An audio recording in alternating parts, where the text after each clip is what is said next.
already are. And I think that, to me, goes back to this feeling of being alive. It's so easy to put so much distance between yourself and that sensation, that physical sensation, because it's completely overwhelming.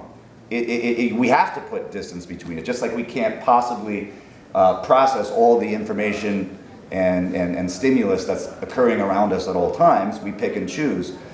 Just to be aware, like to sit and fathom what it is to exist at all is completely overwhelming. It really is. It's the greatest thing to think about in a way. I mean, to think about that is partying.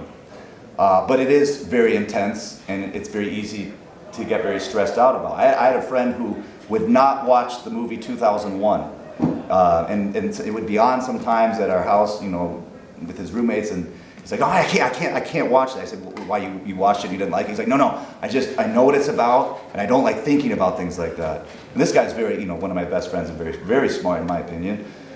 I said, what do you mean, things like what? He's like, just like being alive and like how intense, and like we're just on this small planet in the midst of all this. I said, but that's the most exciting thing. It takes all the pressure off, you know, that the insignificance is part of what makes it significant. He's like, I just don't want to think about stuff like that. And I understand what he means more and more now. It is very intense to be alive, but the idea that you have to figure it out, and that if you just keep working at it, then we're going to figure it out, then we're going to get it. And you know, I'm not quite there yet, but maybe in 30 years with more ups and downs and more, you know, experience, then I'm going to know what it is to be alive. We already know. You can't not know. And I think, and this is said with a great deal of humbleness and humility, realizing that you already are enlightened is when you become enlightened, you know? Or maybe not. Have you lost this, my own learning and like ideas for some Buddhist principles that you know, Oh, Buddhist. Well, yeah, people have definitely brought it up. but there's this idea that you are, in fact, in searching for enlightenment, you therefore are on the path, also heading towards the path, and being therefore on the path, you are therefore in some ways enlightened. And finding lots of people go Partying. ways, but again, does it need to be experienced, and is it a personal, completely subjective idea that you therefore reach this idea of your own existence? Yeah, I guess. I mean, I know that there's a lot of disciplines. That's what's so fantastic. There's so many disciplines that are literally focused on this very thing, you know, wholeheartedly hardcore. Only in the most low-key, amateurish way, you know, just because of questions like that and people telling me about it. And I certainly relate. I'm like, oh, wow, they're talking about the same thing. Everyone's kind of getting at the same thing. I mean, that's what it seems like at the end of the day. Like, to be a person, I mean, we're all connected. We're all of the same stuff. You know, we're all bound up together. But each person's flavor or interpretation of that experience is what makes them an individual, you know. And the commonality is very exciting, but that each one has a different point of view within, you know, what it is to be a human or what it is to be yourself. I don't know that I could say anything more about it. It all seems like a big joke to me, and that's probably the best thing of all. You know, like the absurdity of all of it is what's most exciting about it, that no one really knows. And it seems like the people that seem to know the most admit that they know the least, you know. There's these paradoxes again. So that flavor, when you get close to that, when it starts to seem like, well, wait a minute, this is a contradictory thing, then I think you're getting closer and closer to the truth. That influences people from backgrounds and different perspectives, that this is a way for commonality. Yes, it does seem to keep coming back to that. Because I mean, I know I've found in various bits of what I've done and cult and doing all kinds of things that I probably shouldn't have done, and finding this kind of commonality of open-mindedness. Is that kind of what partying comes down to, this understanding? It sounds like I like the definition for sure, and it sounds like that's what works for you. I mean, yeah, to me that feeling is a fun feeling. Someone else partying is, you know, watching Countdown. And that counts. It's a very intense game and TV show. Any other questions? We've probably got time for maybe one or two more. Okay, we'll do two more. Why don't you go and you'll be last, sir. You'll be last. Okay. So really make it good. take the time. In your previous question, you said that open-mindedness would be a very good sort of condensed form of partying. But by that virtue, open-mindedness has a high correlation with levels of intelligence. So in that sense, is partying an elitist activity? Well, I would never equate, elite with intelligent or not. I mean, there's a confusion that I've experienced with seriousness and intelligence being equated, and sort of an erudite, kind of concentrated focus being the same as intelligence, and it usually almost seems to be the opposite.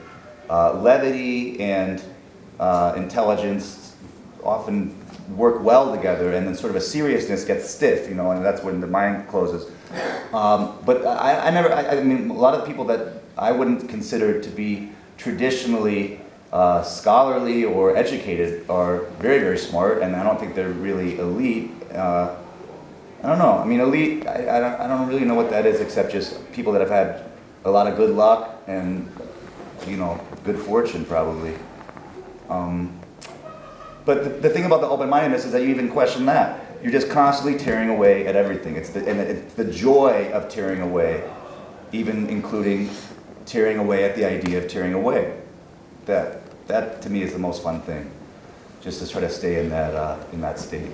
Whether that's an elitist thing, I think being able to think about anything beyond just survival is a blessing, and is a real privilege. So if that's equal to elitism or being in the elite, I'm just glad that I have that chance. Yes, sir. This is it, the grand finale. I hope this is good.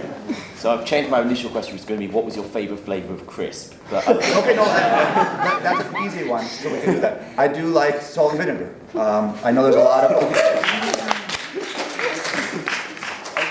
I was going to say, so as you reminded us earlier, I Get Wet came out 13 years ago, and apart from making us all feel quite old... It's Friday the 13th. Yeah, I was just going to ask, has your philosophy changed at all over the past 13 years, and if so, in what ways has it changed? Well, in one way it seems very close, which I'm really shocked more and more by. I think the fact that for many years I went in, like everyone else, in these segments of time that were really framed by education, by school. 3 years here, 4 years there, 4 years there, and then maybe 4 years and then no more. Once those chunks of time stopped and I just went out into the world, moved to New York City, I basically still feel like high school was just a few years ago. Definitely doesn't seem as long ago as it's been. And in that way, I feel like I'm still very close to being that same person. Other friends and family of mine have told me that it seems like not much has changed with me as an individual, although I've experienced more life just traveling around and doing all this than I ever could have any other way that I can think of. But it's been a consistent tone. I mean, I enjoy playing these songs more now than even when I wrote them, which I would never have expected. I thought, especially based on friends of mine who said, oh, you're gonna get so sick of playing those songs, and older folks that don't even like playing their favorite songs anymore, especially with their hit singles, things like that. They vow to never play them again. I am more excited that I ever even had any songs, let alone one that anyone liked, let alone one that I like, more now than ever. I'm more amazed that any of it has happened. And I try not to get too carried away in my own, excitement about my experiences, but at the same time, that's what keeps me motivated and keeps me inspired to keep doing it. The thing that's happened most, that's maybe been a change, is maybe going back to earlier, I feel more and more aware that this is a team effort and that I'm not alone and I couldn't do it alone. Whereas before I took a lot of pride in that this is my thing and I built it. Even though it was this party where everyone's invited, it was still NWK and it's, I don't need anybody else. And there was a lot of anger and bad feelings bound up in that. And then when it was proven to me time and time again that all the best things that ever happened involved people beyond myself, that was the best change and the best part about doing this, and the only way that I can keep doing it, or even keep being a human. Thank you very much. Thanks for being here.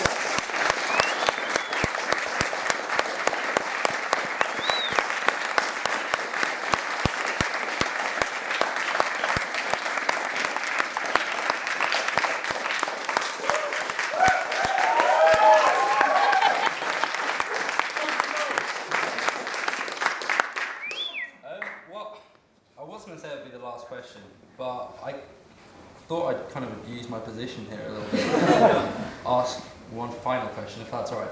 I mean, going on from what you're saying there, I mean, that seemed like a question that was talking about what's changed from in the past to how you feel now. And I was wondering, I kind of get the impression that sort of future plans, maybe against your philosophy, like tied down. I think you were saying earlier that you like sort of like uncertainty.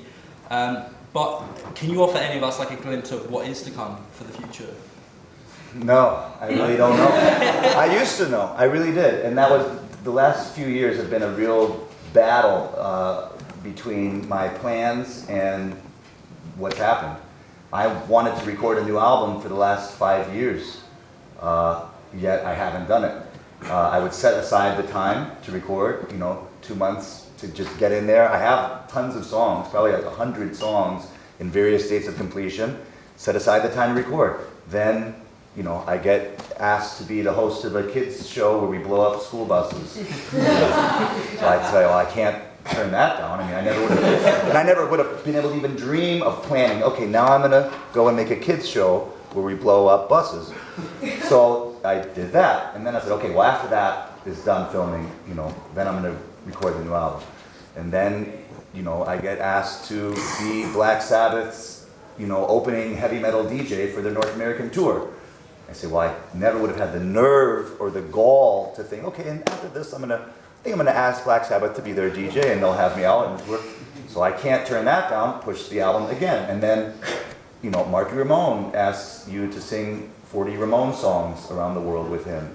So that's when I realized, well, wait a minute, this is how it's always been going. I mean, once the rocket took off, I wasn't steering anymore. And then I wasn't even sure now, looking back, if I even was in control of building the rocket in the first place or even launching it.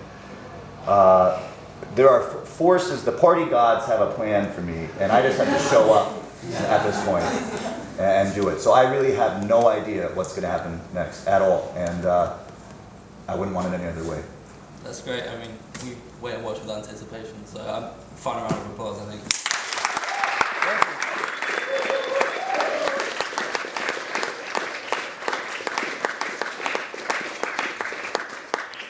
Well, that's all we have time for, I think. So thank you very much for coming down. And if you want to say hello. Yes.